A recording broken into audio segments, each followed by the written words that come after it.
सो है गाइस, कैसे हैं आप सभी लोग। आज के इस वीडियो में हम देखने वाले हैं HSLC क्लास 10 की जो 2021 जो स्पेशल एग्ज़ाम्स हो रही थी। तो उसकी सॉल्यूशन हम देखेंगे। इंग्लिश की आज पहला पेपर था।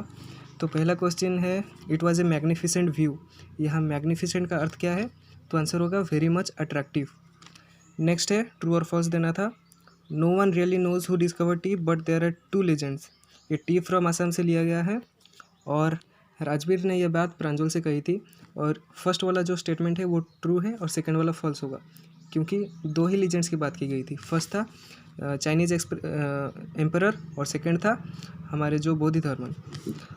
थर्ड वाला देखिए, Lencho soul was filled with sadness. अगर आपने NCERT रीडिंग मारी होगी तो आपको पता होगा यहाँ सैडनेस होना चाहिए। नेक्स्ट क्वेश्चन है, what did Lencho do throughout the morning, what did he see in the north east. तो लेंचो सुबह क्या कर रहा था? लेंचो सुबह बस आसमान में देख रहा था, इस होप में कि बारिश हो जाए। अगर बारिश भी ना हो, एटलीस्ट सावर हो जाए।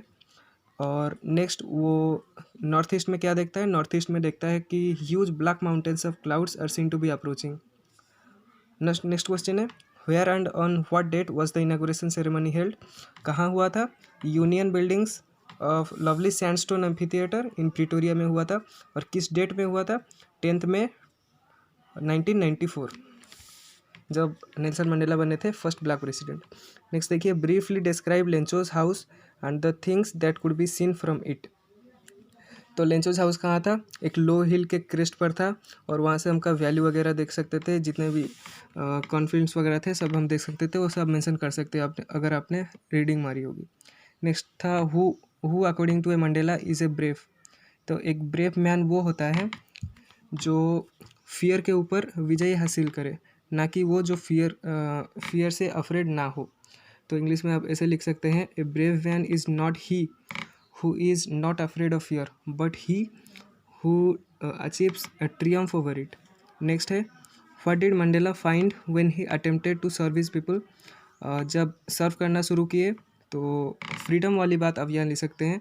जो सिर्फ उनसे उनकी फ्रीडम नहीं छीनी गई थी, जितने भी कंट्रीमैन हैं सबसे फ्रीडम छीनी गई थी, खास करके जो ब्लैक्स थे उनसे, क्योंकि अपार्थाइड की सिस्टम चल रही थी उस दौरान, है ना।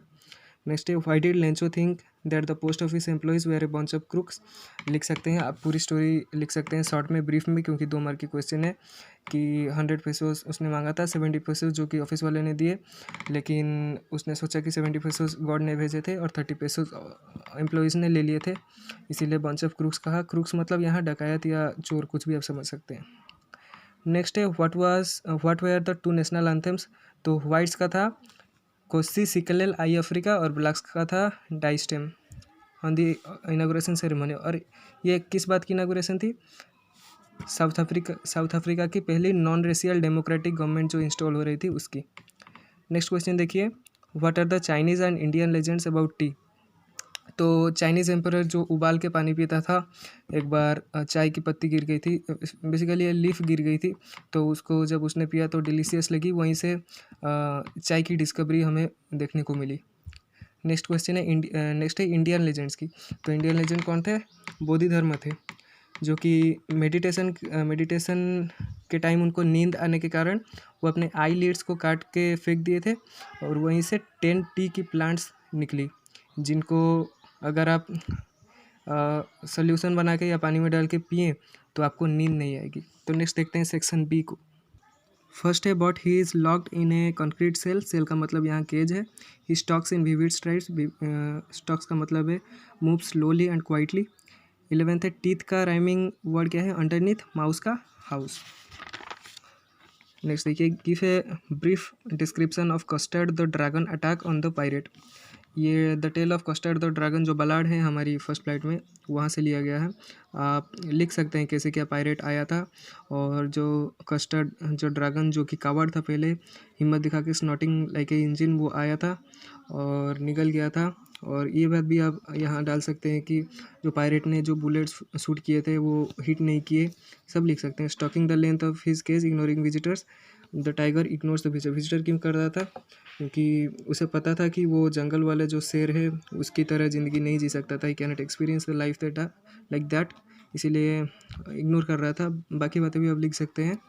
With what does the tiger stare at the stars. तो how are the stars to look that, तो he was looking at the brilliant stars with brilliant eyes. आप यहाँ पर इलस्ट्रेट कर सकते हैं कि जो ब्रिलियंट आइज़ यहाँ पोइट ने कहा है, इसलिए कहा है क्योंकि वो इस होप में स्टार्स को देखता है कि वो फ्रीडम पा सके, उसको फ्रीडम मिल जाए।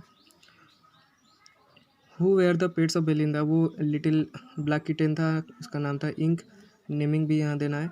और लिटिल ग्रे माउस था, उसका नाम था ब्लिंक। और येलो डॉग था मस्टर्ड, और एक कावर्ड ड्रैगन था कस्टर्ड। हाउ डज असेबुल make Max believe that there is a balcony, या आप द मिडनाइट विजिटर पढ़े होंगे तो ये दोनों क्वेश्चन आप अटेंड कर सकते हैं। बहुत ही आसान क्वेश्चन थे, 5 मार्क्स के थे, इसीलिए थोड़ा चौड़ा आपको लिखना था, लंबा लिखना था।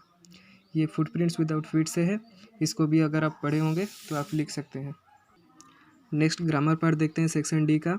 तो 18 नंबर है ये। Dash water in this pot is not clean, इसका मतलब है जो भी बची हुई पानी थी घड़े में वो साफ़ नहीं है, तो आंसर होगा द लिटिल। ध्यान से देखिएगा। नेक्स्ट है only dash guest attended the function, answer है ए फ्यू। नेक्स्ट है Rajanikanta Bordoloi is called the dash of is called dash Scott of Assam, answer है द, क्योंकि आर्टिकल है एक। His brother is an MA in English, क्योंकि यहाँ vowel sound हो रहा है, आ रहा है। नेक्स्ट है 19, तो the old man died of COVID-19। Next है death is preferable than dishonour. Next है Meena comes from a rich family. Next है butter is made from milk. Next देखिए 20 number, please call me as soon as the cricket team arrives, as लगेगा। Verb की कौन सी form लगेगी, ये question दिया है। नेक्स्ट है he dash to the function yesterday, तो वेंट होगा यहाँ पर, पास्ट इंडेफिनिट। नेक्स्ट है the glass dash by somebody last evening, तो यहाँ वाज ब्रोकन होगा, एन यहाँ मैंने नहीं लिखा है गलती से, तो वाज ब्रोकन होगा क्योंकि ये पैसिव फॉर्म में है, अगर आप ध्यान से देखें, बाय समबडी लिखा हुआ है। नेक्स्ट देखते हैं, यहाँ नरेशन की क्वेश्चन है, the stranger said to Raman how can I go to the station, तो यहाँ होगा the stranger asked Raman how could he how he could go to the station. Next है Raman answered that he might hire a taxi cab that would take him to the station. तो इसका ये indirect speech में दिया हुआ है, हमको direct में लिखना है, तो आप लिख सकते हैं रमन रिप्लाइड या Raman said you may hire a taxi cab that will take you to the station. Next देखिए, यहाँ पर हमें वॉइस चेंज करनी है। Assam is spoken by the people of Assam, तो ये पैसिव में है, तो इसको एक्टिव में करना होगा, तो आप लिख सकते हैं people of Assam speak English, speaks नहीं होगा, ध्यान से देखिए क्योंकि ये प्लूरल है पीपल। नेक्स्ट देखिए डिड यू डू दिस, तो ये एक्टिव में है, इसको पैसिव में आप कैसे लिख सकते हैं had this been done by you, last में क्वेश्चन मार्क लगेगा, ध्यान रखिएगा, क्योंकि ये आप अगर ध्यान से देखिए डीड लगा है, मतलब ये पास्ट इंडेफिनिट का है, तो पास्ट इंडेफिनिट किस पे चेंज होता है, पास्ट परफेक्ट, समझ रहे हो। Next 23, water evaporates when it is heated everyone knows this, आप कंबाइन करके कैसे लिख सकते हैं, everyone knows that water evaporates when it is heated. Next है he cannot read he cannot write, आप इसको लिख सकते हैं he can neither read no write. 24 का देखिए she works in a dairy farm और डायरी फार्म, तो डेयरी होगा क्योंकि डायरी जो इसमें हम लिखते हैं ना। Next milk is a good food या ड्रिंक, यहाँ पर मुझे कन्फ्यूज़न है, आप फूड लिखे हैं या ड्रिंक लिखे हैं, आप कमेंट सेक्शन में बताइएगा। नेक्स्ट फ्रेजल वर्ब से हमें सेंटेंस बनाना है, तो मैं स्टैंड बाय और मेक आउट से बना दूंगा, अकॉर्डिंगली आप ब्रिंग अप और पुट आउट से बना सकते हैं, किसी हेल्प के जरिए या खुद भी बना सकते हैं बुक में देख के ग्रामर का।